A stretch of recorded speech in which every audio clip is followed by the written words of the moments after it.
वाटतं कोणाची सत्ता आहे? सत्ता आता जो काम करतो त्याचीच येणार. कोण काम करते असं वाटतं? काम करणारे म्हणजे आता ह्या गव्हर्नमेंटचं काम खूपच छान आहे. शिंदे साहेब आल्यापासून ते कधीच घरी बसत नाहीत. 4-4 वाजेपर्यंत सकाळी पहाटे 4-4 वाजेपर्यंत काम करतात आणि अशी काम करणारी माणसंच लोकांना आवडतात. ठाकरे नाही करत काम? ठाकरे साहेब आता मला एवढं अंदाज नाही त्यांचा किती काम केलं आहे त्यांनी. मुंबईत तुम्ही बघा, तुम्ही काय आहे, म्हणजे एवढं काम दिसत नाही आहे व्यवस्थित. अजून चांगल्या पद्धतीने काम केलं पाहिजे होतं त्यांनी. यंदाची निवडणूक मराठीच्या मुद्द्यावरती होते असं वाटतं तुम्हाला? मला नाही वाटत.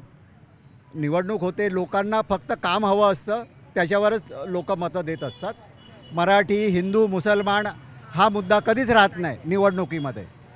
लोकांना फक्त काम पाहिजे असतं, विकास हवा असतो. विकास तुम्ही बघा, आमच्या विभागामध्ये चांगले तुम्ही म्हणताय कामावरती असं, पण प्रत्येक पक्ष काय ना काय आणतो. आता भाजप हिंदुत्वाच्या मुद्द्यावरती राजकारण करतं, हे मराठीच्या मुद्द्यावरती करतात. मग कामाचा विषय कोणता पक्ष कामाचा विषय हाताळणार आहे? नाही, हिंदुत्वाचा मुद्दा भाजप करत असेल, पण शिंदे साहेबांनी कधीच शिंदे साहेब तर म्हणतात.